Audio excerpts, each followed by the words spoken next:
بسم اللہ الرحمن الرحیم ان بطش ربک لشدید انہ هو یبدئ ویعید۔ یقیناً آپ کے رب کی پکڑ بڑی سخت ہے، یقیناً وہی پہلی بار پیدا کرتا ہے اور وہی دوبارہ زندہ کر کے لوٹائے گا۔ گزشتہ درس میں آیت نمبر 12 کے الفاظ میں ہم نے بطش اور شدید کا معنی بیان کر دیا تھا۔ آیت نمبر 13 کے دو الفاظ کا معنی ہم بیان کرنا چاہیں گے، یبدئ اور یعید۔ توجہ فرمائیں، یبدئ کے بنیادی حروف با، دال اور حمزہ ہے، اور اس کے لیے اردو میں بھی جو اسی با، دال اور حمزہ سے لفظ بنتا ہے اور ہم اردو میں بھی استعمال کرتے ہیں وہ ہے ابتدا۔ ابتدا کا معنی واضح ہے، کسی چیز کا آغاز، کسی چیز کا شروع ہونا، آغاز ہونا، اس کو ابتدا کہا جاتا ہے۔ انہ ہو یبدئ، یقیناً وہی ہے اور کوئی نہیں ہے اس کے علاوہ کہ جو پہلی دفعہ خلق کرتا ہے، پہلی دفعہ بناتا ہے، ابتدا کرتا ہے۔ ابتدا کرنے والا اللہ ہے۔ وَيُعِيد، اور لوٹانے والا۔ لوٹانے والا، یعید کے بنیادی حروف عین، واو اور دال ہیں۔ عود، عود کہتے ہیں کوئی چیز جو چلی گئی ہو اس کے دوبارہ پلٹنے کو، دوبارہ لوٹنے کو۔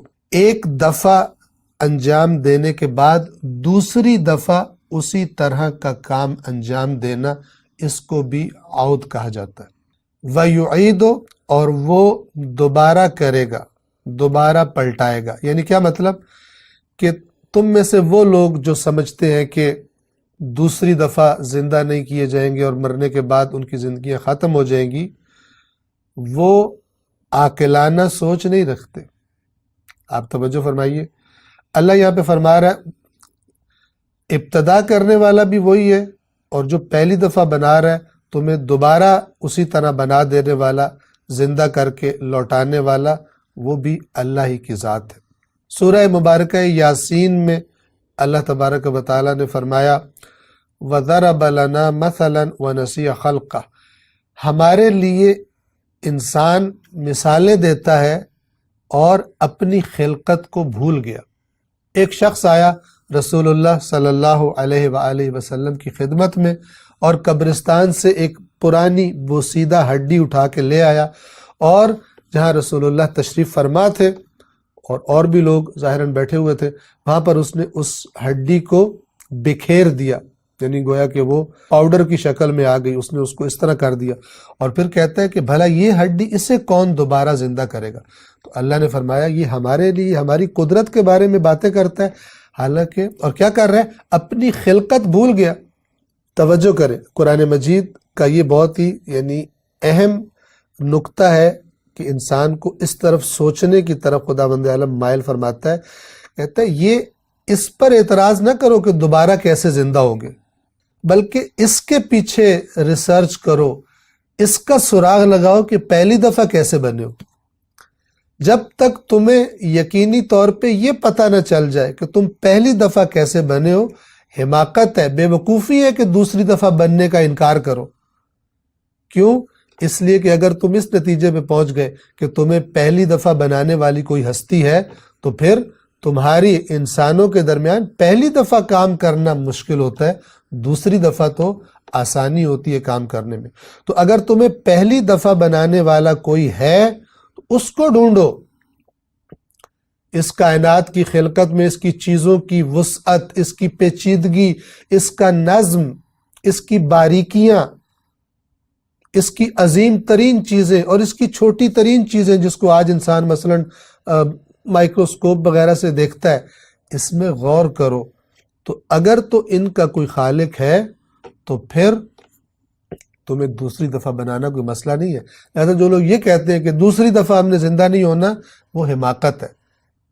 پہلے اس کا سراغ لگایا جائے کہ پہلی دفعہ انسان کس طرح بنا ہے، اور وہ یقینی جو سراغ ہے وہ ہمیں ایک دن، جس کو ہم سائنس کہتے ہیں، ہمیں وہیں لے کر جائے گی۔ لیکن قرآن مجید نے اور آسمانی کتابوں نے ابتدا سے ہی بتا دیا کہ تمہارا خالق تمہیں پہلی دفعہ پیدا کرنے والا اللہ ہے، اور کچھ عرصہ زندگی یہاں گزار کر تمہیں اسی کی بارگاہ میں حاضر ہونا ہے، اس لیے کہ اس نے تمہیں بیہودہ، بے مقصد، بغیر مقصد کے باطل خلق نہیں کیا، اور تمہیں اپنی اس زندگی کا جواب دینا پڑے گا کہ تم نے اچھی گزاری، اس کو راضی کیا، یا اس کو اس زندگی میں ناراض کیا۔ یاد رکھیے گا، جسے ہم سائنس کہتے ہیں وہ اسی کائنات کے مطالعے کا نام ہے، اسی کائنات کو سمجھنے کی کوشش کا نام ہے، اسی کائنات کی گہرائیوں میں اترنے کا نام ہے۔ اگر یہ کائنات اللہ تبارک و تعالی نے خلق کی ہے، بنائی ہے، اور اگر قرآن مجید اسی اللہ تبارک و تعالی نے نازل کیا ہے، تو پھر سائنس کی کوئی بھی حقیقت، نہ کہ نظریہ جو ابھی ایک فیکٹ کی شکل میں، ایک حقیقت کی شکل میں سامنے نہیں آیا، اگر فیکٹ اور حقیقت ہے اس کی بات کر رہا ہوں، نہ کہ سائنسی نظریات کی کہ جو بعد میں تبدیل بھی ہو جاتے ہیں، انسانی غلطیاں جس میں اور انسانی لا علمیاں جس میں شامل ہوتی ہیں، ان کی بات نہیں کر رہا۔ سائنس کے حقائق کہ جو ثابت ہو چکے ہیں 100%، کبھی بھی سائنس کسی حقیقت کو جب ثابت کرتی ہے وہ اللہ کی کتاب سے ٹکراؤ میں نہیں ہو سکتی۔ کیوں؟ اس لیے کہ اس کلام کا نازل کرنے والا بھی وہی ہے جو اس کائنات کا بنانے والا ہے۔ اور کاش کہ ان دونوں کو مسلمانوں نے جو توجہ دینی چاہیے تھی دی ہوتی، قرآن مجید کی گہرائیوں اور باریکیوں کو سمجھنے اور سیکھنے کی کو بھی انتہائی اہمیت دی گئی ہوتی، اور سائنس کے میدان میں بھی مسلمانوں نے اسی طرح پیش رفت کی ہوتی، اسی طرح محنت کی ہوتی جس طرح کرنے کا حق بنتا تھا، تو شاید اس سے بھی کہیں زیادہ دنیا آگے ہوتی، کیونکہ مومن کے ساتھ خدا کی تائید ہوتی ہے۔